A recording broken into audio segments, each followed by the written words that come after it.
what is the question for today? Well, Whit, the question for today is, I'm going to read this one. It says, when it comes time to plan, I don't.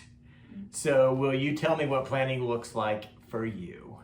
That's a great question. It is. It sounds like a very Whit-focused planning. I would say your planning is elevated significantly above mine. Oh, really? Yeah, I think so. Why do you think that? I feel like I don't plan much. Okay. At least not far in advance. And there's no, in the definition of a plan, it doesn't say how far it needs to be counted as a plan. That's true. And I do a good job of planning the morning of for that day. Mm-hmm. Like I got that definitely built into my routine, but I don't know what I'm doing like on Thursday. Well, your calendar says you know what you're doing. Yeah, but you make my calendar.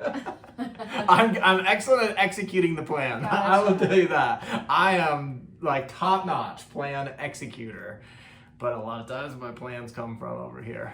Yeah. So why don't you like to plan? Because I think that will help our audience. I feel like kind of two things at once. One is that I'm so excited to do, and I like the feeling of doing, and I love the process of doing, that I don't want to take the time to plan. And then in addition to that, Whit plans. So I actually don't even experience many of the consequences of not planning because I get a plan.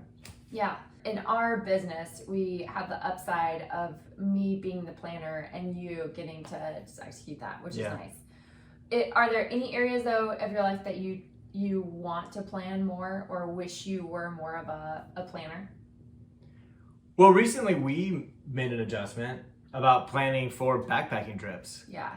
And that's definitely some place where I've found that I've gotten a bit into a habit of thinking I'm just a good backpacker and so I'll figure it out with what's there. Mm-hmm. And then over time, especially traveling on a plane from Texas to California to be in one place and then go from that place to another place and then from that place to the mountains. And there's like some stuff in Texas, some stuff at the first stop, my parents' house in California. Then there's some stuff at our jumping off point. Then we get, man, over time, it's kind of gotten more and more lax and more like, oh, I thought this was going to be here, but it's not. So I guess we'll come up with this solution.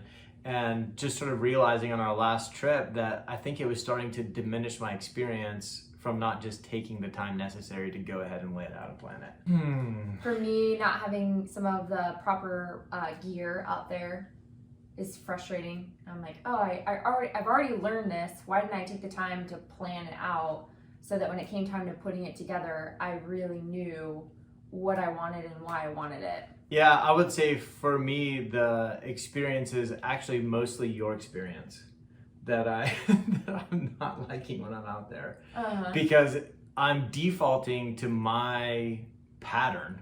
Yeah. Like if I don't plan, I default to my pattern. And my pattern may not solve the problems that you're looking to solve. Yeah. And so if we both go off my pattern, then you're like, dang it, my problems aren't getting solved. And I have a little bit of like, dang it, why am I not helping her solve her problems? I'm the one that knows how to do this. Yeah. And that is such a good reason why planning is so important for the individual person, because your default pattern that's worked for you, when I try and use your pattern, your solutions for my problems, they don't get solved. No, they don't. And there's a lot of unnecessary pain and a lot of frustration and a lot of trying to force round pegs in a square hole.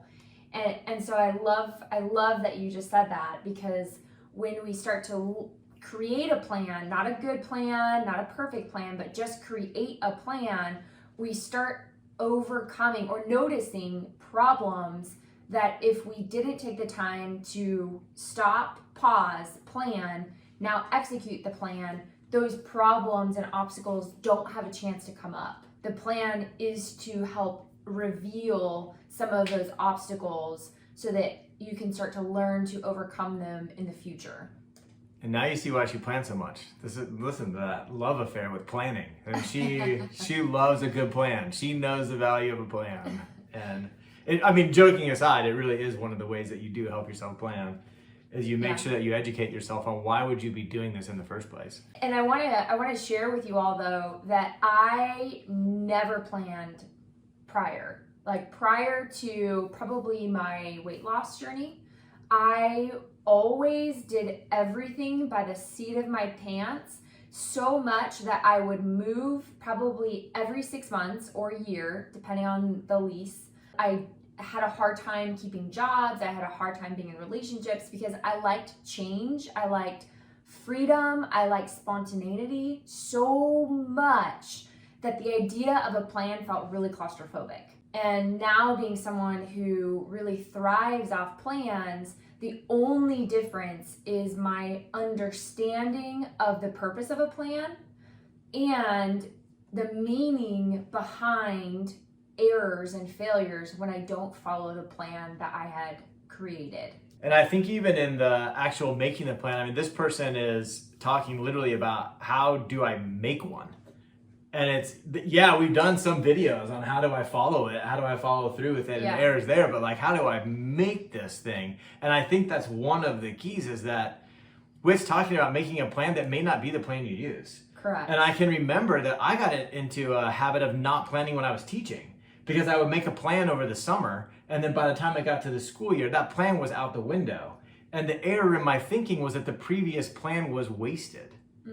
When the truth was that previous terrible plan that I never used was actually valuable. Yeah. Because it stirred up the obstacles. Yep. We even have on here the definition of a plan. We looked it up and it said it's a detailed proposal for doing or achieving something.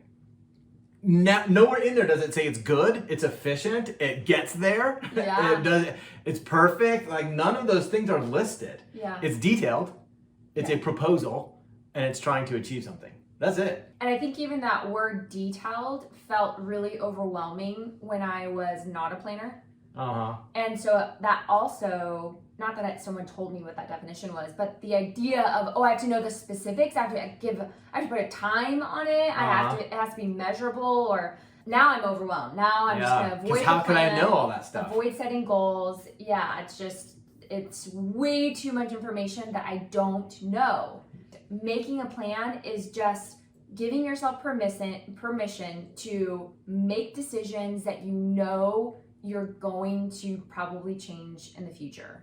That's really key, and it can hold you back so much to think that those details have to be accurate. Because check with Merriam-Webster. There's no accuracy. It just says detailed. So make some bad details, some wrong details, and go forward with that plan. I love it.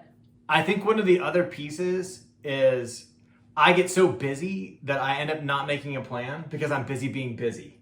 And so I'm busy doing. Yeah. And Whit is the one that she's like, we gotta have meetings. Is this the Monday meeting? Is this the Friday meeting? We gotta have meetings. And all a meeting really is a plan to plan.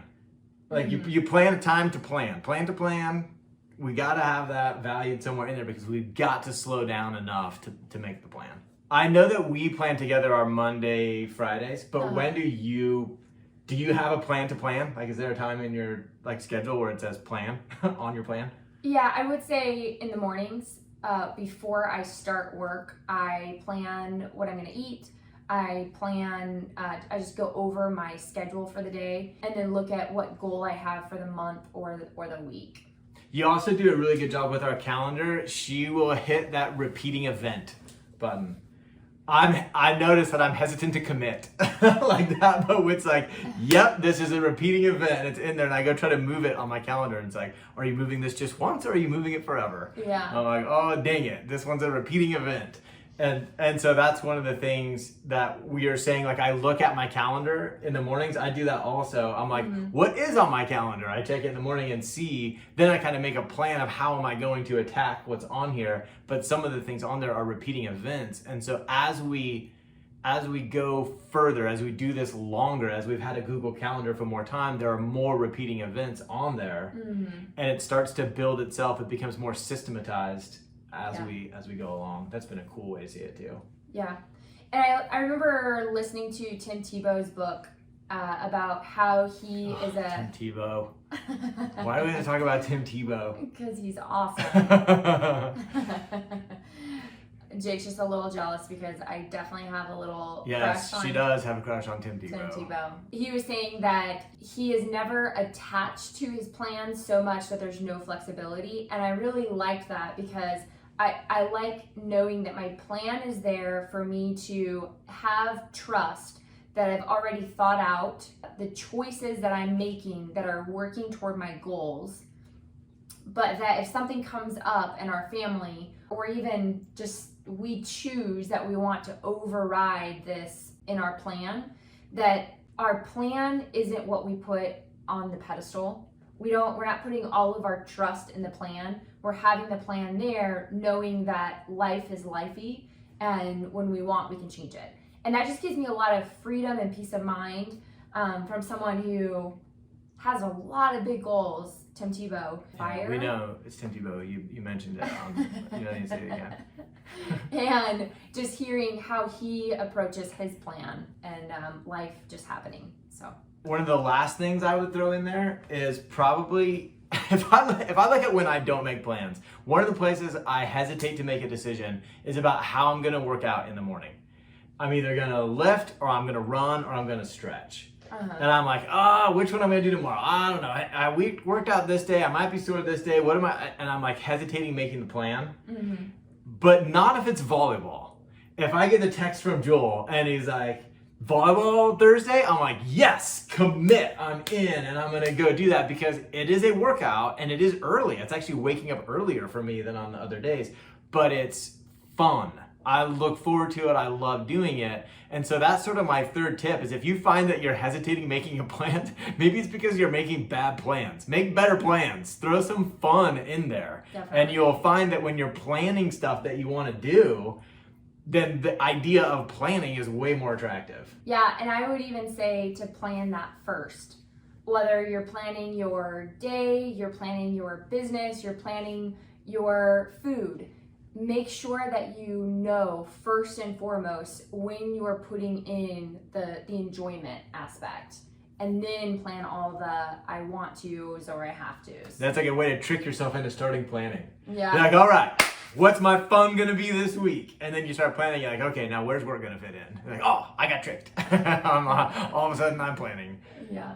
So it seems like that's our strategy that we sort of just hashed out together on what planning looks like. You have any last things you want to say about it? I would say the last tip is to enjoy making the plan.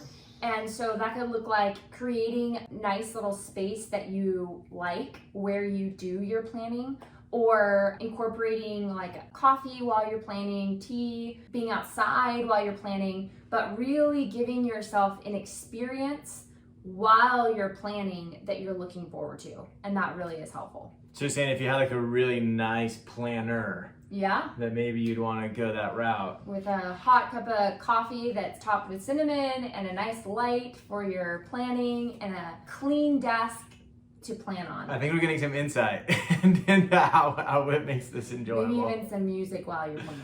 I like it. So get clear on what a plan is. Get out of this idea that it's perfection or it has to be knowledgeable. Plan time to plan, and then make your planning more fun, kind of in two ways, by planning more fun things and adding some cinnamon to your coffee. Hey, thanks for watching this episode of Ask Steadfast. Whit and I are super excited to use this avenue to sort of spread our message. And so it would mean a ton to us if you'd subscribe to this channel.